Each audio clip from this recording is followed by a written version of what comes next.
बिस्मिल्लाहिर्रहमानिर्रहीम। व्यूवर्स, आप देख रहे हैं न्यूज़ टू यू। उम्मीद है आप खैरियत से होंगे। अल्लाह ताला आप सबको अपने हिफ्ज़ व ईमान में रखे।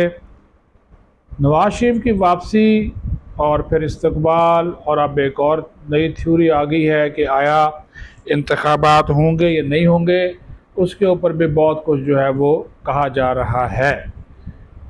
तो बात का आगाज़ इस खबर के साथ करते हैं जो कि आपके साथ शेयर करना जो है वो बहुत ज़रूरी है कि मियां नवाज शरीफ जो हैं वो खुश नहीं हैं अब तक की तैयारियों से, और उन्होंने अच्छी खासी क्लास ली है, ये भी आपको बता दूं। क्योंकि शादरा का जो जलसा था वो बुरे तरीके से नाकाम हुआ, पिट गया। उसकी वजह मुस्लिम लीग नून के अंदर जो है वो इख्तलाफात हैं, और उन इख्तलाफात की वजह से वहाँ पे सिर्फ 1000-1200 लोग, 11 फुट की गली, और फिर मरीम नवाज़ भी ये सूरत हाल देख कर 10 मिनट के अंदर अपनी एक बस क्या कहते हैं रस्मी सी तकरीर करके चली गई।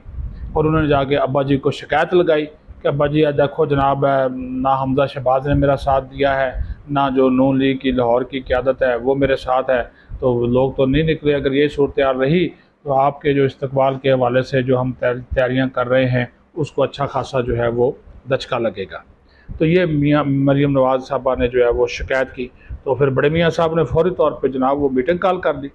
तो उन्होंने मीटिंग कॉल की और उसमें शहबाज शरीफ थे, मरीम नवाज़, हमजा शहबाज, ख्वाजा आसफ, फैसल इकबाल, राना सनाउल्लाह, मरीम औरंगज़ेब, साथ ही साथ परवेज़ रशीद। फिर वो कोर कमेटी की एक मीटिंग थी, वो तलब की और वीडियो लिंक के ज़रिए। और मियाँ साहब ने बोला कि देखो ये अगर ये सिलसिला रहा तो फिर तो भाई ये मैं 21 अक्टूबर को वापस आने के फ़ैसले पर नज़रसानी भी कर सकता हूँ, क्योंकि अगर मेरा इस्तकबाल नहीं होता, अगर आप लोग फेल हो जाते हैं और लोग नहीं निकलते, तो फिर उन्होंने कहा कि भाई जी फिर तो भूल जाएं, फिर तो भूल जाएं कि आम इंतखाबात में हमें कामयाबी होगी। वो तो जेल में बैठकर भी इतना मकबूल हुआ बैठा है कि लोग उसकी जमात को जो है वो वोट देने को तैयार है, और हम बाहर बैठे हैं, तमाम इदारों की हमें सपोर्ट हासिल है और दीगर स्टेक होल्डर्स हमारे साथ हैं, और इसके बावजूद हम बंदे इकट्ठे नहीं कर रहे। तो मियाँ साहब ने अच्छी खासी उनको जो है वो सुनाई हैं, रिपोर्ट्स भी। उन्होंने कहा जी अब मुझे रोज़ाना की बुनियाद पर रिपोर्ट्स दी जाए। और उन्होंने कहा ये नून लीग के जितने भी टिकट होल्डर, साबिक वज़ीर, MNA, MPAs, उन्होंने कहा ये आप लोग घरों में क्यों बैठे हुए हैं, ये निकलते क्यों नहीं हैं, अपने हल्कों में जाएँ, कार्नर मीटिंग करें, वर्कर्स कन्वेंशन करें और बंदोबस्त करें और मुझे रिपोर्ट भेजें।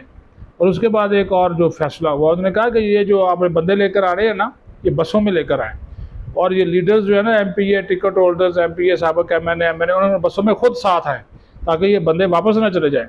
और फिर ये भी हिदायत जारी की कि व्हाट्सएप ग्रुप बनाया जाए, जिस बस में 50 बंदे हैं और उस 50 बंदों का ग्रुप बनाया जाए, उस ग्रुप लीडर जो है वो एडमिन हो उस व्हाट्सएप ग्रुप का, और वो यकीनी बनाए कि ये 50 बंदे मीनार पाकिस्तान पहुँचे हैं, और जब वो वापस जाए तो 50 बंदे मौजूद हैं, और इसकी रिपोर्ट राना सनाउल्लाह को दी जाए, मरीम नवाज़ को भी दी जाए, वो जो कि चीफ ऑर्गेनाइजर हैं। ये उन्होंने हदायत नवाज बड़ी सख्त हदायत जारी की। उन्होंने कहा ये क्या तरीक़ाकार है। और यकीन मानिए कल जो शहबाज शरीफ निकले हैं लाहौर में, लोगों को एक जोशो खरोश तो था ही था, लेकिन साथ साथ लोगों का गुस्सा भी था।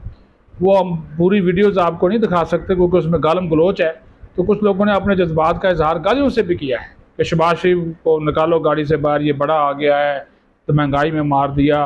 वो उनके लोगों के जज्बात हकीकत पर मबनी हैं। देखिए हम हक और सच की बात करते हैं, या कोई हमारी कोई हम कोई मुस्लिम लीग के नहीं है कारकुन के जनाब, हम मगर जो बात सच है, लोगों का लाहौरियों का जो गमो गुस्सा है वो मौजूद है।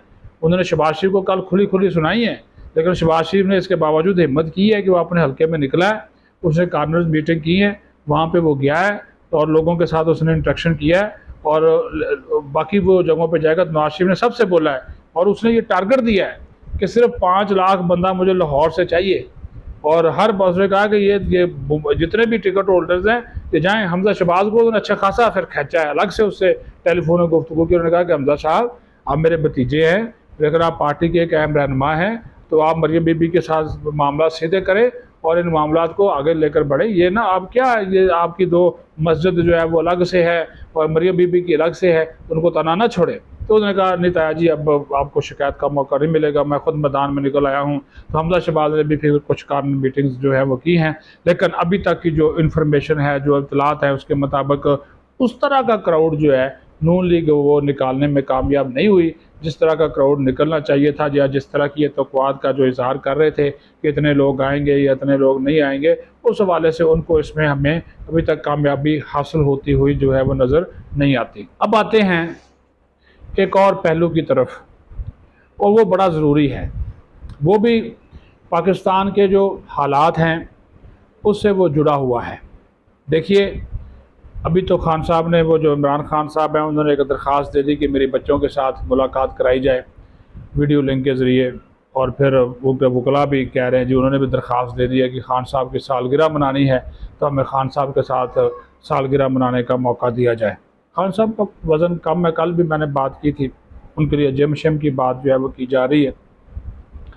सदर आरिफ अलवी ने इमरान खान का जो ये इल्ज़ाम है कि उन्होंने तारीख़ ऐलान नहीं की, उसका जवाब दिया है, और आरिफ अलवी साहब ने ये कहा है कि मैंने तारीख़ अनाउंस कर दी थी, मैंने तारीख़ अनाउंस करके इलेक्शन कमीशन को भिजवा दी थी, और उसने कहा कि 9 नवंबर की तारीख़ जो है वो मैंने तजवीज़ की और वो मैंने भिजवा दी। तो इस वजह से मुझे ये इमरान खान इल्ज़ाम नहीं दे सकते कि सदर ने आइनी किरदार अदा नहीं किया।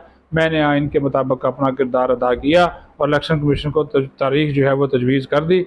अब ये फ़ैसला करना जो था वो इलेक्शन कमीशन का काम था और निगरान हुकूमत का काम था, इलेक्शन उन्होंने इंडक्ट कराने हैं, तो इसका मुझे जो है वो दोष ना दें। तो आरिफ अलवी ने बड़ा दबंग किस्म का जो है वो इमरान खान को जवाब जो है वो दे दिया है और कहा है कि मेरा वो लेटर जो है वो रिकॉर्ड पर मौजूद है जो मैंने इलेक्शन कमीशन को लिखा था, और कहा था कि 90 दिन के अंदर अंदर आप इलेक्शन जो है वो करवाएं, और 9 नवंबर की डेट जो है उन्होंने कहा जी मैंने इसी वजह से दी थी क्योंकि जो असम्बलियाँ जब वक्त से पहले तहलील हो गई थी तो उन्होंने कहा कि मैंने 3 दिन पहले ही कहा कि इलेक्शन करवाए जाएँ। तो इलेक्शन करवाना तो मेरा काम नहीं है, मैंने तारीख तजवीज़ कर दी, तो लिहाजा मेरे पे इमरान खान मलबा ना डालें, मायूसी ना दिखाएँ, गुस्सा ना दिखाएँ, इससे उनको किसी किस्म का कोई फ़ायदा जो है वो नहीं होगा। लेकिन अब उनके ख़िलाफ़ जो है वो वादा माफ़ गवाहों की तादाद बढ़ती जा रही है, वो भंवर में फंसते हुए चले जा रहे हैं, बचाव मुश्किल नज़र आता है। ख़ुद भी उन्होंने कल अपनी बहनों से कहा है कि मुझे तवील सज़ा हो जाएगी। उस्मान डार का इतराफ़ी बयान जो है वो आपके सामने आ गया है और ये उनके ऊपर बहुत ज़्यादा जो है वो असरअंदाज होगा, और इसके साथ साथ फिर जो और अवामल हैं, अब आने वाले दिनों में कोई सुना है कि और किरदार भी सामने आएंगे, वो भी वादा माफ़ गवाह बनने को तैयार बैठे हैं। एक और जो शख्स है जिसके ऊपर बड़ी खामोशी के साथ, बारीक बीनी के साथ काम हो रहा है, वो है असद कैसर। वो आजकल खामोश हो गए हैं, लेकिन मेरी इन्फॉर्मेशन के मुताबिक आइंदा आने वाले दिनों में असद कैसर साहब भी बोलेंगे, बहुत बड़ा साबिक जो स्पीकर है कौमी असम्बली के, और वो भी जो है वो अपने ख़यालात का इज़हार करेंगे, उनका ज़मीर भी जागेगा, और वो भी या तो फिर वो जो पाकिस्तान तहरीक इंसाफ पार्लियामेंटेरियन है परवेज़ खटक वाली, वो जो है उसमें जाएंगे, या फिर वो जहांगीर तरीन ग्रुप के साथ भी राब्ते में। जहांगीर तरीन से याद आ गया जाते जाते वो भी आपको ख़बर दे दूँ कि जहांगीर तरीन ने इस्लामाबाद में डेरे डाल लिए हैं। वो इस्लामाबाद में मौजूद मुख्तलिफ लोगों से मुलाकातें कर रहे हैं, बाज़ अहम लोगों से भी मिल रहे हैं, इदारों के लोगों के साथ भी मिले हैं। साबिक़ वफाकी वज़ीर अनवर सैफुल्लाह के साथ उनकी मुलाकात हुई है। अनवर सैफुल्लाह की जो फैमिली है खैबर पख्तूनख्वा में, जो सैफुल्लाह फैमिली बड़ा रोल एक सियासी प्ले करती है, तो यहाँ पर भी आई। खैबर पख्तूनख्वा से भी कुछ नए लोग जो है इस्तेहकाम पाकिस्तान पार्टी में जाने के लिए पर तोल रहे हैं, तो ये बातें भी हो रही हैं। तो मकसद ये कहने का है कि हर जगह के ऊपर अब सियासत में जो है वो हमें तेज़ी नज़र आती है। तो जहांगीर तरीन का इस्लामाबाद में आना, यहाँ पर डेरे डालना और उनकी मुलाकातें करना ऐसे नहीं है। मतलब इन मुलाकातों का बुनियादी मकसद हमें यही नज़र आता है कि इन मुलाकातों के नतीजे में जो आने वाला एक मुस्तकबिल का जो है वो सेटअप जो है बनेगा। लेकिन बात फिर वही है कि जनवरी में क्या इलेक्शन होंगे या नहीं, ये एक $1 मिलियन क्वेश्चन है, बल्कि ये $1 बिलियन क्वेश्चन बनता जा रहा है, क्योंकि हालात जिस किस्म के फ़ैसले लिए जा रहे हैं कौमी सलामती, दाखिली सलामती, गैर कानूनी तारकीन वतन की वापसी के हवाले से, उन फ़ैसलों के ऊपर अमल दरामद में कितना वक्त लगता है, कि अमन मान इसी तरह रहेगा, सिक्योरिटी सूरत हाल इतनी रहेगी, लोगों की वापसी जब होगी तो क्या रद्द अमल जब आगे से आएगा तो उसका रिस्पांस कैसे करना है, ये वो बातें हैं जिसके जिन सवालों के जवाब जो आना है वो बहुत ज़रूरी हैं। तो ये दोनों इशूज़ थे जो कि आपके साथ डिस्कस करने थे। पाकिस्तान जिंदाबाद।